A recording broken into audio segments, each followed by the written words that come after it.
ustedes, seguir conversando con nuestros entrevistados y conocer los diversos temas que en esta tarde estamos desarrollando, ¿cierto? Hemos estado conversando en relación al tema de la violencia contra la mujer, recientemente de la campaña de Navidad que realizan dos juntas de vecinos, y ahora queremos cambiar absolutamente el tema, ir a lo que se relaciona con la situación legal en la que se encuentran las personas que se vieron involucradas en diferentes hechos, o que se les está acusando, ¿cierto?, de participar en diferentes hechos, esto en el contexto de la revuelta social que se inició en octubre, y por eso vamos a tomar contacto con el abogado José Luis Correa, quien es defensor en este caso de una de las mujeres afectadas que justamente esta mañana tuvieron audiencia de preparación. Don José Luis, ¿cómo le va? Muy buenas tardes. Buenas tardes a ustedes y a todos y todas las auditoras de Radio Polar.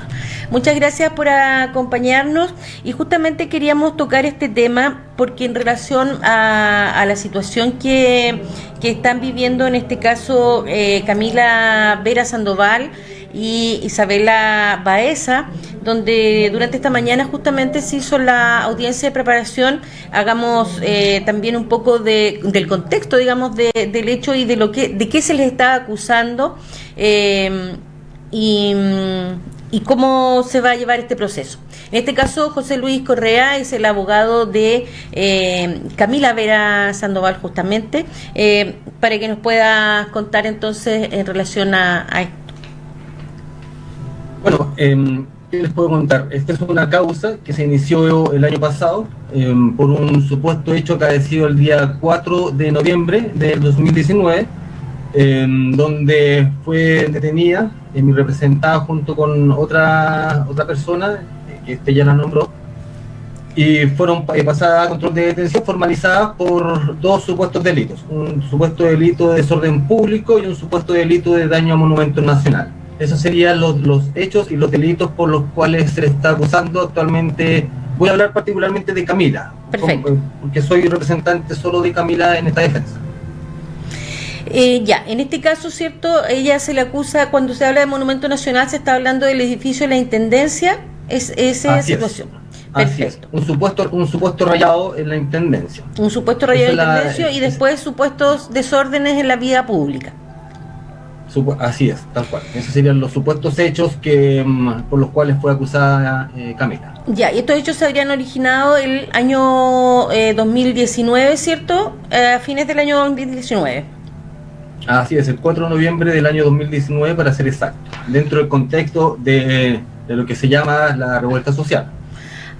Ya. Ahora, en algún momento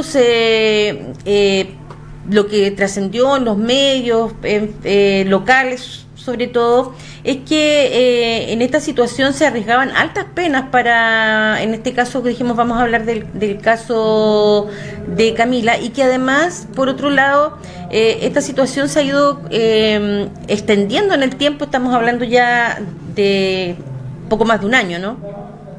Así es, desde el 4 hasta la fecha, Camila se encontraba con una medida cautelar que, si bien no es la más gravosa es la prisión preventiva. Esta es la que vendría en segundo o tercer orden. Segundo orden sería el arresto domiciliario total, tercer orden, arresto domiciliario parcial, que sería la cautelar que estaba sufriendo mi representada. Cosa que gratamente el día de hoy se modificó. Actualmente, desde hoy, Camila queda sujeta solo a la medida cautelar de firma mensual y arraigo regional. Sin duda que cautelares que son mucho más proporcionales tanto a los hechos imputados como a los delitos supuestamente acaecidos y acusados también a Camila. Usted habla de hechos supuestos. ¿Cuáles son las pruebas que en definitiva presentan para acusar en este caso a Camila de estos hechos? Si bien acá el Ministerio Público presentó una acusación con una vasta prueba, lo cierto es que cuando uno realiza un análisis ya en profundidad respecto de estas pruebas que ofrece el ente persecutor, en definitiva quedaríamos tan solo con un antecedente respecto de todo ese cúmulo de información, que lo que más hace es confundir o generar cierto grado de expectativas para el ente persecutor en el sentido de tener alguna condena, Lo cierto es que en cuanto a prueba propiamente tal que acredite, por una parte, la existencia de un hecho y por otra parte, la participación en ese hecho, al parecer de esta defensa entiende que es súper exigua la prueba, sino decir mínima paupérrima. ¿Por qué razón? Porque el Ministerio Público lo que hace en definitiva en su acusación es acompañar información que se viene repitiendo respecto de las mismas fuentes de información. No es prueba ajena que tienda a corroborar lo que supuestamente acaeció. Y ahora, ¿por qué hablo siempre en este contexto del supuesto? Porque corresponde al Ministerio Público acreditar todas las imputaciones que realiza a cualquier persona que sea perseguida por la comisión supuesta de algún delito. ¿Y esto a qué se debe? Porque rige el principio de presunción de inocencia. Esto es muy importante señalarlo, que el principio de presunción de inocencia es un principio que comenzó a aplicarse principalmente con lo que se llamó la humanización del derecho penal. ¿Y por qué razón? Antiguamente, la madre de las pruebas es la confesión. Entenderá usted que incluso había manuales de tortura para obtener confesión. Si a mí me están torturando, si me están sacando los pies, si me están estirando, si me están golpeando las manos, por supuesto que cualquier persona, frente a ese dolor inhumano que se le está provocando a través de la tortura, confiesa lo que quiere el torturador que confiese. En ese sentido, esa es la motivación que llevó a eliminar de alguna manera, o a sostener, más bien dicho, esta teoría de la presunción de inocencia por parte de las personas que son imputadas por parte del Estado. ¿Eso qué conlleva? Que es el ente persecutor el encargado de probar todo. Una persona que es imputada de algún delito puede guardar silencio sin siquiera hacer ningún tipo de alegación y puede ser absuelta. ¿Y por qué razón? Porque no le pesa a la persona, al imputado, a la persona que se tiene que defender, la necesidad de incorporar prueba, por ejemplo, para poder desacreditar lo que dice el Ministerio Público. Son ellos que tienen los obligados a acreditar todo. Ahora, por ejemplo, en esta situación había una querella de la Intendencia, ¿cierto?, contra las jóvenes, y por el tema de los rayados, ¿verdad?, de este edificio. Así es. Eso es un tema importante que usted tocó, porque efectivamente las personas que son víctimas de algún delito tienen el derecho de poder presentar querellas con el fin de que sean representadas por un abogado o abogada en el juicio, a fin de que vele por sus intereses. Ese es el objetivo de los querellantes. ¿Y por qué razón? Una víctima no puede participar en un juicio. Por ejemplo, una víctima no puede ofrecer pruebas en un juicio, o una víctima no puede interrogar o contrainterrogar a algún testigo en un juicio. Quien hace ese trabajo es una persona técnica, que en este caso es un abogado o una abogada querellante. ¿Qué ocurre en particular en la causa de Camila? Que si bien en principio la supuesta víctima, Intendencia Regional, presentó una querella a fin de poder perseguir estos dos delitos que serían el supuesto delito de desorden público y el supuesto delito de daño a un monumento nacional, lo cierto es que al momento de presentar la acusación no lo hicieron. Derechamente no lo hicieron. Las razones las desconozco. No voy a objetivar esas razones. Las desconozco, no sé por qué. Lo cierto es que al no presentar acusación particular o adherirse a la acusación que presentó el Ministerio Público, el día de hoy yo presenté un incidente con el objetivo de que se declare abandonada la querella. ¿Y qué significa que se declare abandonada la querella? Que fue en definitiva lo que ocurrió, que queda fuera la Intendencia como querellante dentro de la causa de Camila.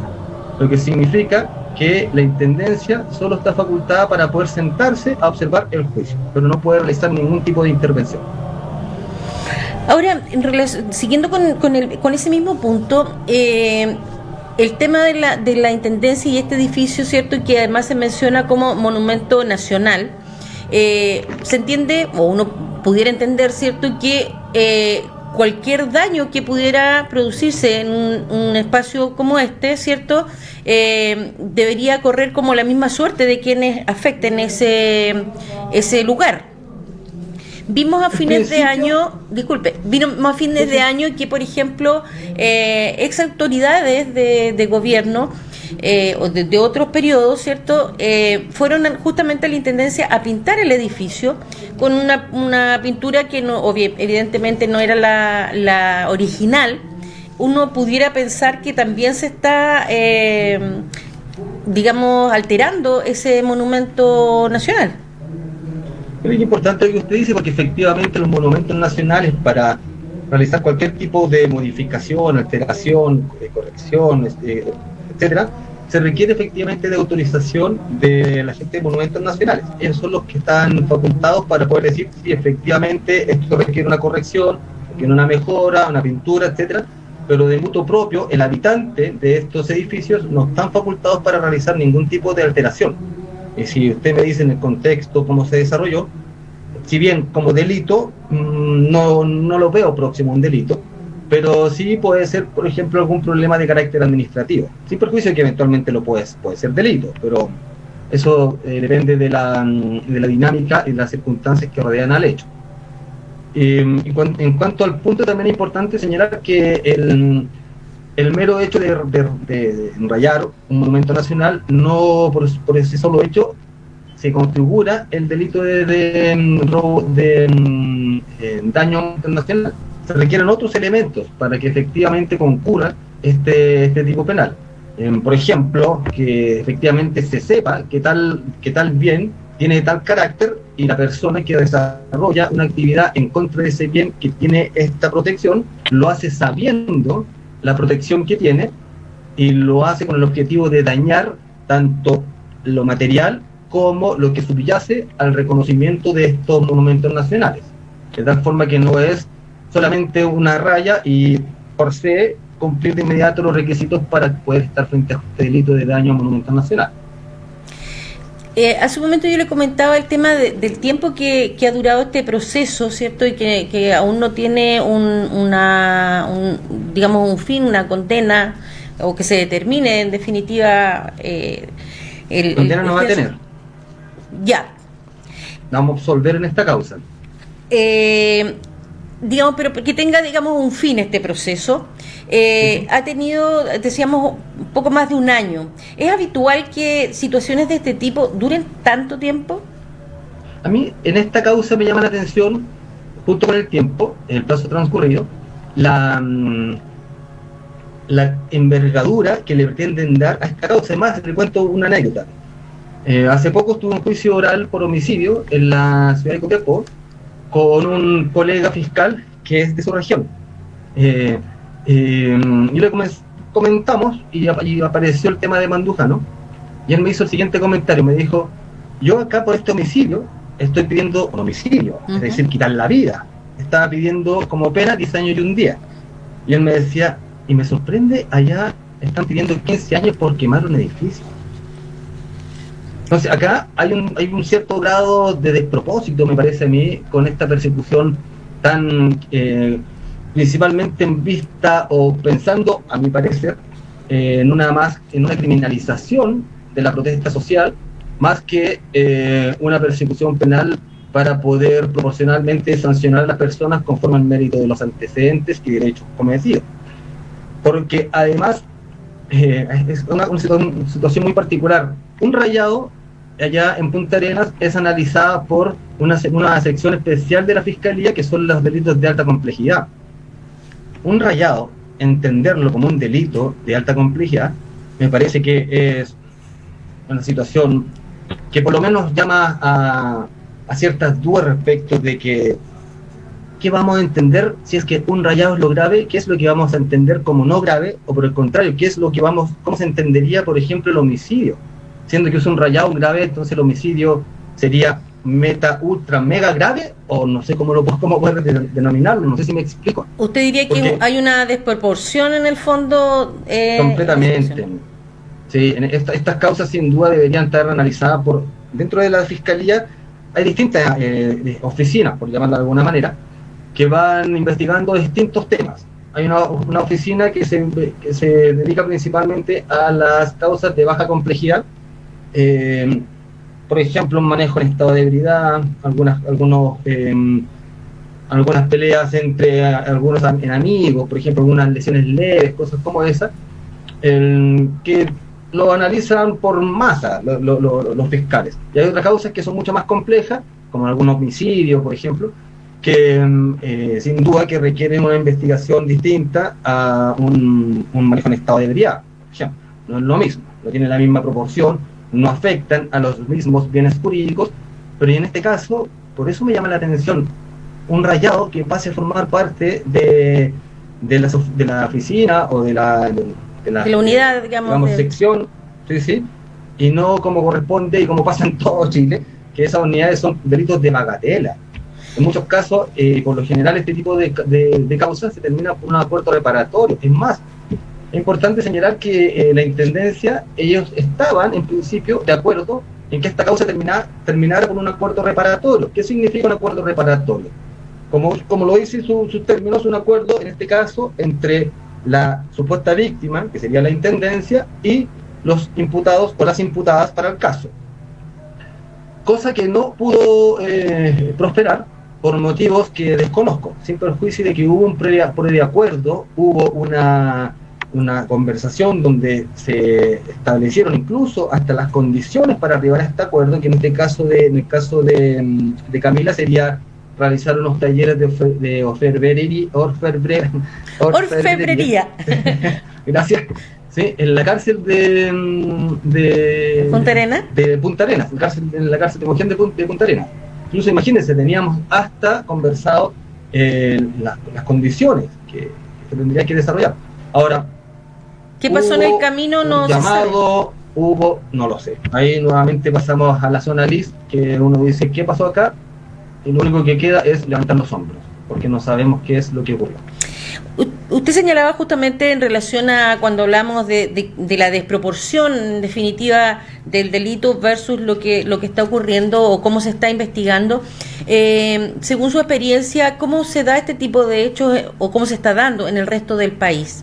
Por ejemplo, como les decía, los rayados terminan por un acuerdo reparatorio. Porque imagínense la envergadura. El sistema procesal penal se creó con ciertos objetivos determinados, y dentro de esos objetivos se establecen ciertas herramientas para evitar el juicio oral. El juicio oral es la última posibilidad que existe en los juicios, en una causa en general. Por lo mismo existen las salidas alternativas al juicio. Esta salida alternativa puede ser un acuerdo reparatorio, que sería un acuerdo entre el imputado y la víctima, una suspensión condicional del procedimiento, que sería una especie de acuerdo entre la fiscalía y el imputado, y estas salidas alternativas se aplican principalmente para los delitos de bagatela. Por ejemplo, un hurto falta, usted sustrae un chocolate de un supermercado, un hurto como delito, porque hay dos tipos de hurto, como falta y como delito, según el valor de la especie sustraída. Para ese tipo de delitos, los acuerdos reparatorios, incluso con las disculpas públicas, ya está. Y por lo general, a nivel nacional, un rayado, sin duda que termina con un acuerdo reparatorio, máximo si se tiene en cuenta que en el caso de Camila, una persona que tiene una irreprochable conducta anterior. ¿Esto qué significa? Que nunca en su vida ha tenido una condena, nunca en su vida, ella tiene 32 años, disculpe que revele la edad, no ha tenido ningún ingreso a causa de carácter penal. Entonces, una persona que se ha dedicado durante toda su vida a tratar de desarrollar sus labores artísticas, al cuidado de su hija, al cuidado también de su familia, con el apoyo de su familia, tener que estar pasando por situaciones como esta durante un plazo de un año, sin duda que es desproporcionado. Claro, porque durante todo este año no es que no haya pasado nada, digamos, esta situación de domiciliario, no arresto domiciliario, firma. ¿Cómo era la situación durante todo este año? ¿O cómo ha sido la situación durante todo este año hasta hoy, digamos que se ha cambiado la figura? Mire, disculpe, como estamos con el tema de las conexiones. Sí, como que se me queda un poco pegado. ¿Claro? ¿Me escucha bien? ¿Sí? Le preguntábamos si es que durante todo este año, porque sí, durante todo este año... Ahora sí lo escucho. Ya, hasta hoy, digamos que ha cambiado la figura en que se encuentra, en este caso, Camila Vera. ¿Qué es lo que ocurrió durante este año? Esa era la pregunta, en definitiva. Con ella. Durante todo este año, Camila estuvo sujeta a la medida cautelar del arresto domiciliario parcial.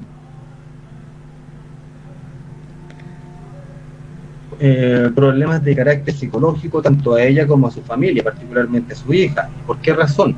Porque si bien están facultados para eso, en este caso los controladores de esta cautelar, que es Carabinero, lo que significa que ellos pueden ir a visitar a una persona que está bajo esta medida cautelar si quieren 10 veces en la noche. Eso es facultad de Carabineros, que son los que tienen que controlar que durante un espacio determinado, en la noche en este caso, la persona se encuentra en el lugar establecido por el magistrado, o la magistrada según el caso, para cumplir la cautelar.